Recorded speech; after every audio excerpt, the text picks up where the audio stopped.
When I say a birthday, what comes to your mind? A cake? A gift? Was it a surprise? Everything you thought about just now was indeed a part of birthday. Birthdays are event that marks humans getting older. The form itself is a celebration, but usually the process of celebrating birthdays has become a part of the tradition. But the important point of a birthday is togetherness. The usual tradition of celebrating birthday is to celebrate them with cakes, with candles, which are usually called birthday candles. The birthday person must blow out the candle while making a wish that would normally be kept a secret. However, apart from the tradition I mentioned earlier, birthday celebrations have different traditions in different countries.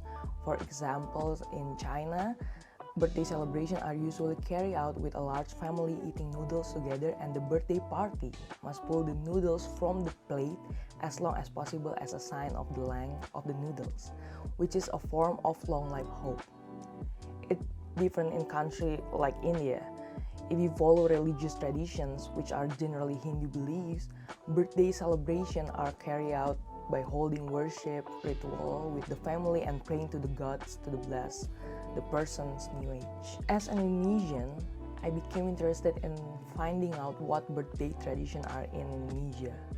Before that, I must tell you that Indonesia is a republic which has 17,000 islands, 275 million inhabitants, which makes Indonesia the fourth most populous country in the world, and thousands of native language and ethnicities with one language that unites them, namely Bahasa.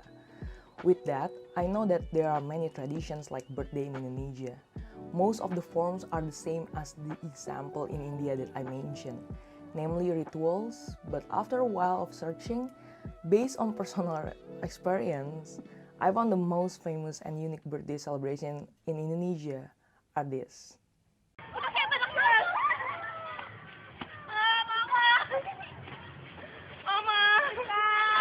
Ripka, nengok sini dong, Rip.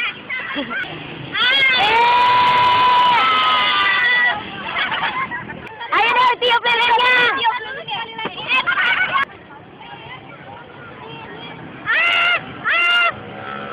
Believe it or not, we do that. And I feel that my friend didn't record it just for a content need like this era. It's pure just to record a moment. But speaking of that, it turns out that with this modern era, there are also changes to the birthday tradition itself. In Indonesia, now we celebrate digitally. We create a birthday content. Dear Ripka, I know life will change in the future. And waiting, the burden of responsibility that we carry is not just thinking about how to skip class just like we used to do long ago. You have become a great career woman.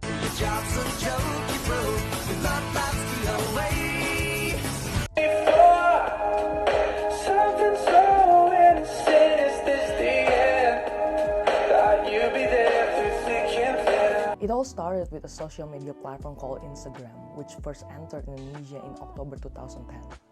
We are crazy about it. There were 62 to 3,100,000 Instagram users in Indonesia in January 2020, which accounted for 22.4% of its entire population. The majority of them were women, minus 51%. People aged 18 to 24 were the largest user group. Also based on Statista research that in January 2022, Indonesia will also become the fourth country with the most Instagram users in the world. 2016, Instagram launched the Instagram Story feature, or we call it Story or like IG Story, where user can create video or photo content that can be published for 24 hours only. Indonesians love to use IG stories. Even nowadays, they provide more updates on IG story than on Instagram feed. With all that being said, Instagram has allowed many of us to produce more content in our life. However, living in this era, content is all that matters. Boleh tanya deh, kamu tuh seberapa sering sih main Instagram? Dalam hitungan per hari deh. It's like 8 hours. Wow! Oh, daily average 2 hours and 47 minutes. So it's per week. for a week itu 8 hours. Aku hampir banyak menggunakan Instagram karena aku bisa bilang aku extrovert dan aku suka untuk kayak catch up with friends, dan juga aku bisa bilang mungkin ada beberapa teman aku yang dulu udah gak pernah kontak, aku masih still follow them on Instagram, jadi aku kadang chat mereka itu through their stories kayak gitu. Jadi kayak aku kayak I love checking stories. Terus aku juga suka untuk cari beberapa referensi untuk banyak sih kayak destinasi, kalau misal jalan-jalan traveling untuk kayak destinasi kafe, karena aku orangnya juga suka kafe hunting juga. Jadi aku semua menggunakan Instagram. Selain itu aku juga pakai Instagram juga untuk my personal business as a online shop. I use Instagram for a platform for marketing ya. Jadi kayak aku jualan tas dan aku post foto, and then aku juga engage with the customer juga through Instagram. What do I like about using Instagram is like people can be gampang terkenal lewat Instagram. Oh ya, iya, karena Instagram itu jadi kayak sesuatu yang penting gitu di mata orang, kayak apa mereka punya event tertentu mereka pasti post di Instagram. Terus banyak juga, maksudnya aku sendiri pun menggunakan Instagram juga selain untuk bisnis online shopku. Aku juga karena tadi aku as I mentioned I also work as a MC moderator, itu aku juga gain my work through Instagram gitu. Jadi banyak orang tahu namaku, banyak orang tahu mukaku, banyak orang tahu penampilanku dan lain-lain itu dari Instagram. Jadi I also use Instagram as my portfolio. Okay. As I'm trying to dig deeper into this phenomenon, I saw there has been discoursing surrounding whether platforms like Instagram have become a place where users not only communicate online, but also become a digital public space where users can create new identities and new narratives which can help sustain the image they create. Kalau di Instagram profil aku ya sebagai host ya, sebagai host dan juga kind of public figure. In addition, I see that in Indonesia, this digital identity can also be developed with digital narratives, which are often represented by content that can show how closely related Instagram users are with relatives, friends, and partner, as a way of validating their identity. For example, I always heard that people will say, oh, I think they are dating now because lately I have seen the girl frequently updating photos with this guy. Or like, it seems they are fighting because I have rarely seen A with his best friend B. And this is the most often things that I heard. Why don't you update on your birthday? Or why don't you update your birthday content with C? Are you guys okay? And so on, and so on, and so on. Well, speaking of birthday content, as you know now, we make content like a pro. Then does that mean the content is no longer about visualization but also validation? People in Indonesia mostly, or people in Indonesia with the age range of 17 to 25 maybe, they will use social media as validation because I think they use a lot of their time in their life in social media. So once you take away that social media from their life, it's gonna be like they're no longer valid gitu. Jadi ada kelas yang kayak dia tuh sebenarnya cuma iseng nge-share soal pengalaman dia ketemu sama cowoknya yang sekarang. Terus tanpa ada tujuan untuk showing off atau apa. She doesn't even have any followers.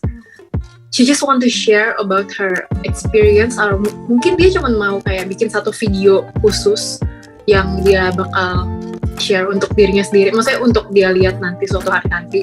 Tapi tiba-tiba tuh nge-booming viral yang nge-view tuh bisa sampai ratusan ribu orang. Dan orang-orang tuh yang kayak, ih mau banget yang kayak gitu. Really happening in Indonesia. Apapun konten cinta-cintaan pasti viral gitu. And now I'm wondering if there is a bigger meaning in birthday content on Instagram for Indonesians, and how is it affecting our digital culture? Because of this, I try to drill down further. Selamat datang para penumpang.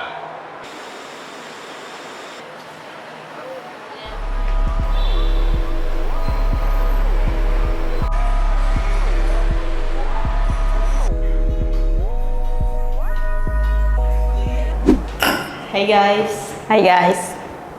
My name is Rahel Novelia Kristianti, and you guys can call me Rahel. Hello everyone, my name is Kezia Pascalia and I'm 21 years old.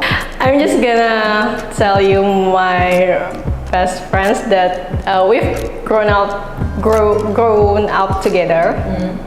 So the name is Kezia. One of for my best friends is I think I would say Rahel. Why? Because aku udah temenan sama Rahel tuh udah lama banget gitu, dari dulu, dari masih kecil sampai sekarang. I've known Kezia since, if I'm not mistaken, when we were 3 years old. It's like 18 years. Nah, yang bertahan sama dia gitu. Jadi kayak ya, of course she deserve it gitu kan, to be the best of my bestie, right?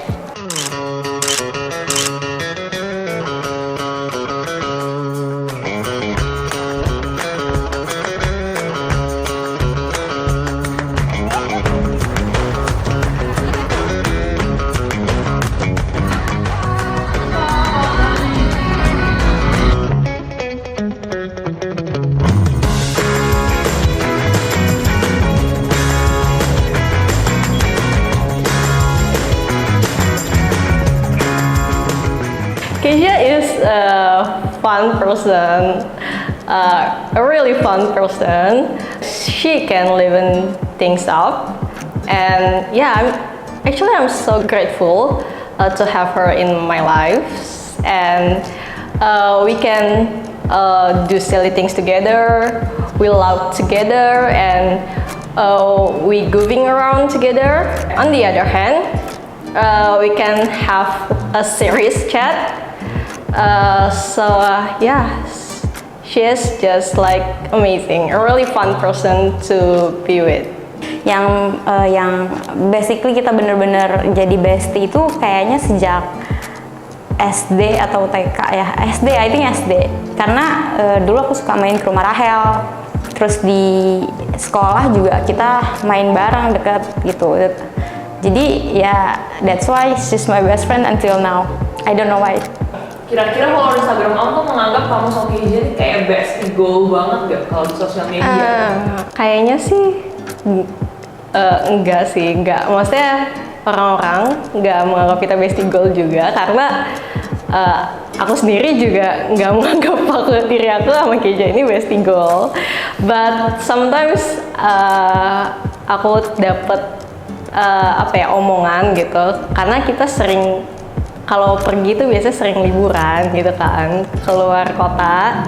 Jadi kadang suka nerima omongan kayak, kok bisa sih, kalau boleh sih pergi sama temen gitu. Paling lebih kayak gitu, cuma nggak pernah yang kayak people ngomong itu benar-benar kayak, lu bestie gue banget gitu. Itu belum pernah sampai sekarang, sampai saat ini belum pernah menerima hal tersebut.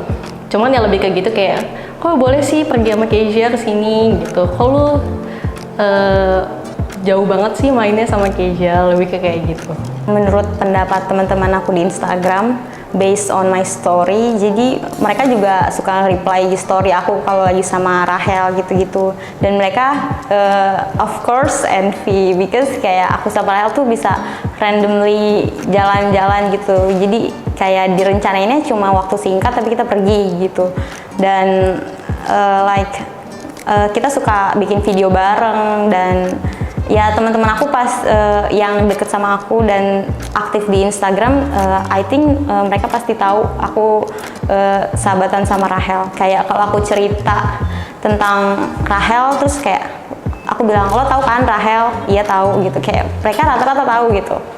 Aku sering update sama Rahel, apalagi kita sering main bareng, mainnya tuh liburan gitu. Jadi kayak kalau liburan, it's absolutely I have to be update on my Instagram, right? So that's why Rahel sering ada di Instagram aku sih. Kayak let me tell you, di Instagram aku tuh ada like around 19 konten, and Rahel ada 6 dari 19 konten yang ada di Instagram aku. Like that's amazing. Kalau dilihat dari feed Instagram aku sendiri, ada beberapa foto sama Kezia dibandingkan upload sama sahabat aku yang lain atau teman-teman aku yang lain. Jadi ya orang-orang bisa ngelihat kayak di feed Instagram aku sendiri, aku cukup foto-foto postingan-postingan yang aku post dengan teman aku itu banyaknya ya sama Kezia gitu.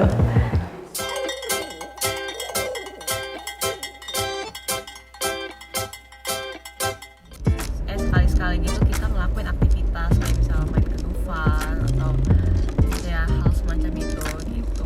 Cuman lebih sering sih lebih kayak cuma nongkrong buat sambil ngerjain tugas sambil quality time aja sih.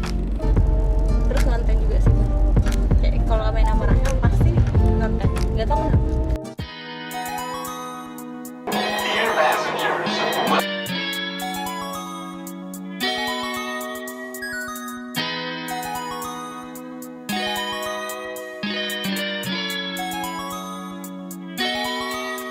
Kalau kamu sendiri, biasanya ketika kamu ulang tahun, kamu sering dapet banyak konten ulang tahun nggak dari teman-teman kamu?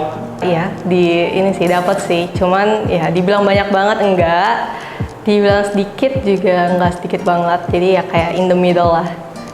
What do you feel about it? Of course, I'm happy, grateful, karena itu aku kayak merasa kalau aku ini berharga gitu, kayak special. Kalau aku sih penting ya, karena aku selalu melakukan itu ke temanku. Aku berharap feedback, yes. Dan aku merasa kalau dengan mereka upload itu berarti mereka value aku as their friends. Kalau misalnya lagi bikin konten, aku merasa where do I go wrong? Honestly, it's a mixed feeling. On the other side, I'm happy, but on the other side, I'm kinda anxious, cukup gelisah kadang. Oke, pertama di sisi pertama dulu ya, senengnya karena aku seneng karena teman-teman aku mereka effort untuk mengupload itu di Instagram mereka, membagikan momen-momen di mana ada akunya gitu kan. Dan seneng juga karena berarti mereka punya momen-momen yang bagus gitu sama aku. Jadi ya seneng, cuman di sisi lain cukup gelisah karena I'm the type of person that don't really like to be shown in public gitu, bisa dibilang kayak nggak begitu suka menunjukkan personality aku sendiri ke orang-orang banyak. Jadi di saat teman-teman aku ngeposting sesuatu yang ada akunya dan dimana akunya ini ngelakuin sesuatu yang biasanya orang-orang banyak tuh nggak tahu gitu, cuman orang-orang terdekat doang. Jadi kayak gelisah aja sih karena kan ini ditonton sama banyak orang, sama followers akunnya mereka gitu. Dan followers akun mereka itu belum tentu aku kenal. Jadi kayak iya gelisahnya di situ sih karena banyak orang-orang yang nggak aku kenal ngelihat diri aku gitu.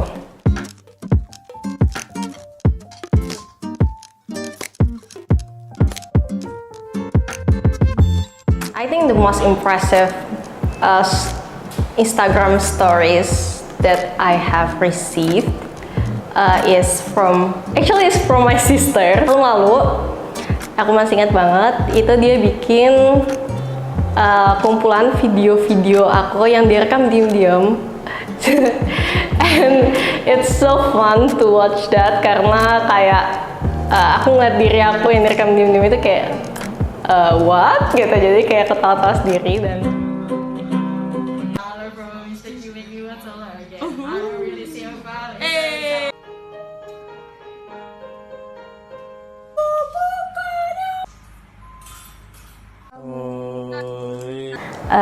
about content in Instagram, I would say my bestest content is Rahel.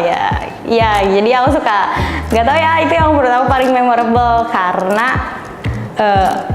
secara sampai 3 slide gitu kan. Kayak biasanya 1 slide aja, tapi dia sampai bikin 3 dan itu video, dan semua videonya tuh bener-bener random. Terus setiap section, setiap scene dari videonya itu tuh ada ceritanya gitu, ada pokoknya every second in that video is really amazing for me.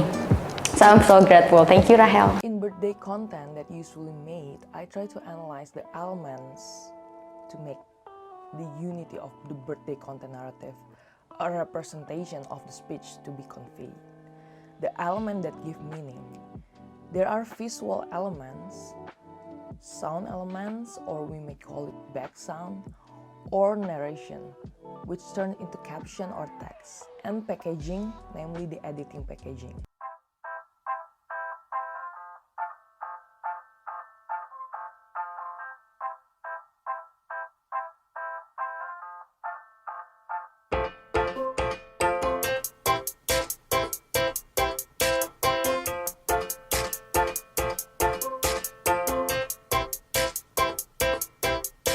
Ya, when Keisha ulang tahun, aku buat cuplikan video-video dan foto untuk diupload di Instastory.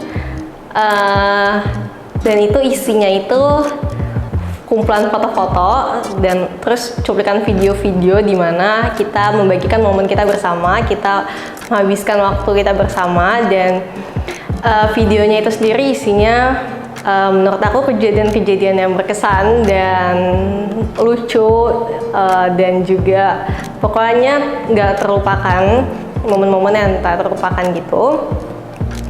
And the reason why I made that content for Keisha,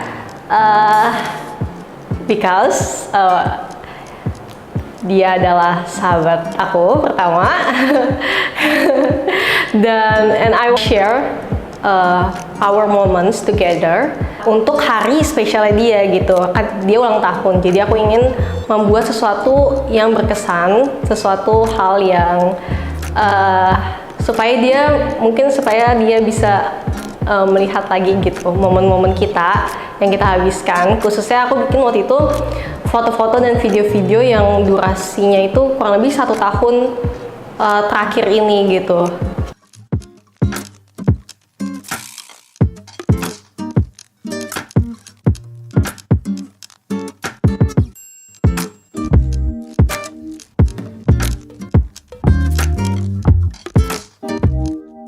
Birthday-nya Keisha itu, aku pertama kali itu aku coba cari foto-foto dan video-video dulu, momen-momen dimana kayaknya layak nih untuk dimasukin. Terus aku itu udah pas aku pilih foto-foto dan video-videonya itu, aku masukin ke folder dengan nama Keisha di galeri aku. Jadi ada album khusus Keisha, dan itu aku udah bikin album kayak gitu. Aku cari sound dulu, jadi kayak aku nentuin dulu nih nanti, soalnya aku harus cari sound dulu untuk bisa nentuin konsep videonya, karena kalau aku pribadi kalau ngedit video itu kayak gitu, jadi harus cari sound dulu supaya bisa nentuin konsep videonya. Dan kebetulan aku cari-cari sound, dan aku waktu itu sempet milih beberapa sound, tapi yang paling ada satu yang menurutku paling pas untuk jadi back soundnya video konten untuk ulang tahunnya Keisha. Aku edit di aplikasi video editor di HP, aplikasinya itu namanya VN. Terus masukin soundnya dan aku pasin foto-foto dan video-videonya sesuai konsep yang ada di otak aku saat aku denger soundnya itu sendiri. Terus aku edit sesuai dengan beat dari soundnya itu yang aku pilih. Terus aku setelah aku edit dari aplikasi VN itu, aku edit lagi untuk filternya. Filternya sendiri itu aku edit di aplikasi Teza namanya, dan habis itu aku juga masukin ada kayak teks gitu, dan teksnya itu aku bikin dulu di Canva. Terus aku save itu teksnya itu dalam bentuk PNG, dan aku masukin ke aplikasi VN itu juga gitu. Jadi supaya bisa nyatu gitu sama videonya. itu ada referensi tertentu atau memang kamu just randomly otodidak aja kayak? Jujur otodidak sih karena aku bener-bener gak ada referensinya dan aku juga nggak tahu sih ada atau enggak orang yang pernah bikin konsep video seperti itu dengan sound seperti itu. Cuma kalau aku sendiri, aku saat milih soundnya itu emang gak ada referensinya. Kayak aku kebetulan dapet sound ini kayak cocok dan aku save soundnya itu, baru aku mikirin konsep videonya itu dari soundnya itu sendiri gitu. Bagian mana yang menurut kamu paling Kalau aku inget-inget lagi ya dari ini kayak setiap video tuh ada tulisannya.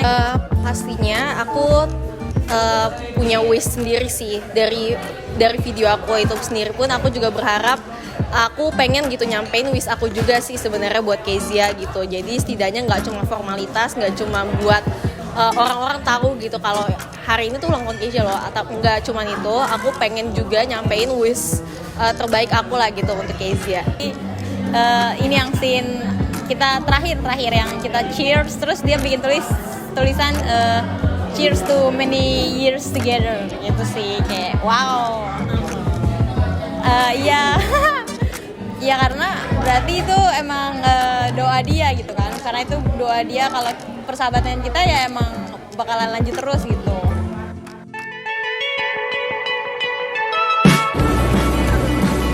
Tiba-tiba lu meninggal kelas tinggi, lu gak bisa keluar dong. You know what? It's body right. Yeah, this logo guys. Best franchise. Iya gila sih banget. Kata lagi. Jangan deh yang ini. Assalamualaikum warahmatullahi wabarakatuh.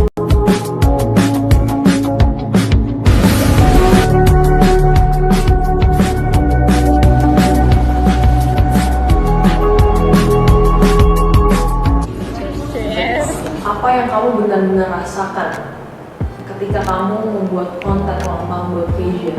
Apakah memang kamu merasakannya bahwa ini menjadi sebuah kewajiban karena kamu sahabatnya, atau memang kamu effort untuk melakukan itu tanpa ada paksaan? Tidak ada paksaan, kamu memang 100% setiap tahunnya kamu akan effort bikin konten ulang tahun buat Kezia di Instagram, atau menurut kamu even making a birthday content aja itu sebenarnya udah biasa aja buat kamu?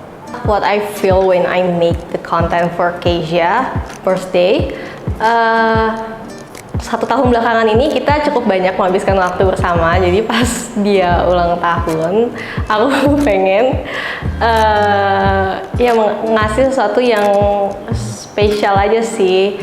Dan kebetulan kita banyak momen-momen kita yang sebenarnya kita nggak update gitu, nggak banyak orang juga lihat gitu momen-momen ini. Jadi kayaknya aku pikir kayaknya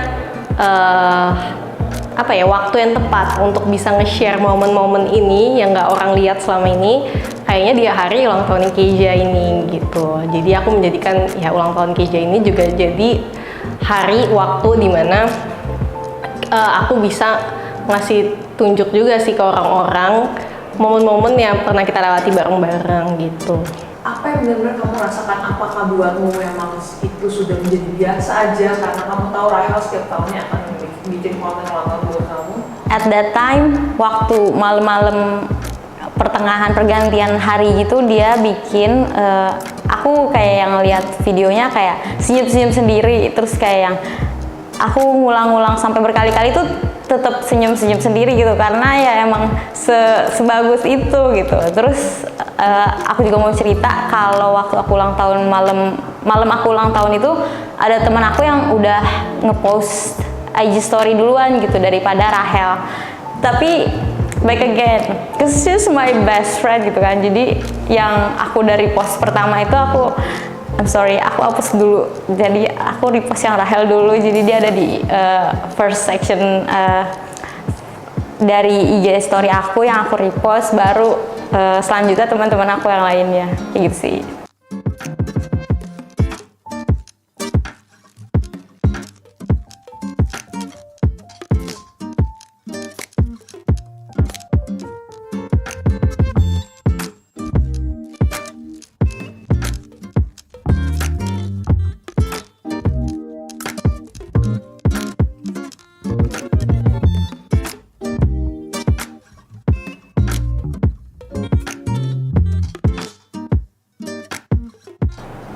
Kalau ngelihat ya generasi aku, generasi anak-anak sekarang, memang benar hal itu terjadi dan itu sering banget ditemuin di mana social media, especially Instagram, is made for validation karena banyak orang emang yang mencari validasi melalui social media itu. Kalau berdasarkan sudut pandang aku sendiri, ya, dia ngucapin teman-teman yang ngucapin ulang tahun dan dia merepost itu ya sebenarnya ya bisa dibilang valid, tapi ini nggak berlaku untuk semua orang.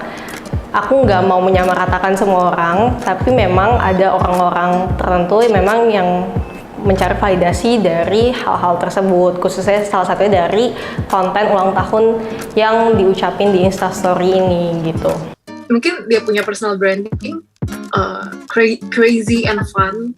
Jadi when people post a video of that side of her, mungkin dia bakal nge-repost itu untuk memvalidasi kalau I am fun.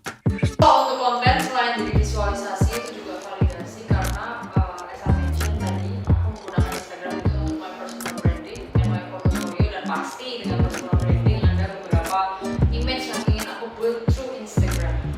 Nah, karena dia merupakan media sosial, itu pasti aku ngupload segala sesuatu itu untuk dilihat orang. Maka dari itu dengan aku ngupload dan dilihat orang itu juga bisa menjadi sebuah validasi kayak dari image yang aku berusaha build di mata orang-orang gitu. Karena dari image itu aku bisa mendapatkan ya itu tadi kerjaan, banyak kesempatan, banyak relasi, banyak hal-hal baik lainnya sebenarnya yang bisa aku dapatkan dari Instagram. Dan mengapa aku menggunakan Instagram sampai ke beberapa platform seperti untuk my online business juga gitu. Bisa dilihat dari seberapa dekat seseorang itu bisa dilihat dari Instagram story waktu temannya ulang tahun. Kalau misalnya dia nge-post temannya ulang tahun, berarti temannya spesial gitu. Tapi kalau dia nggak nge-post, tapi ini back again ya, kalau emang orangnya emang jarang nge-post Instagram story ya mungkin itu biasa aja. Tapi kalau buat orang yang lumayan aktif di Instagram terus kayak biasanya dia nge-post orang-orang ulang tahun, tapi waktu seseorang ulang tahun dia nggak nge-post, berarti kayak ada sesuatu yang salah kayak gitu sih. People in Indonesia is starting to immerse in social media that they sometimes forget about the real world they actually live in.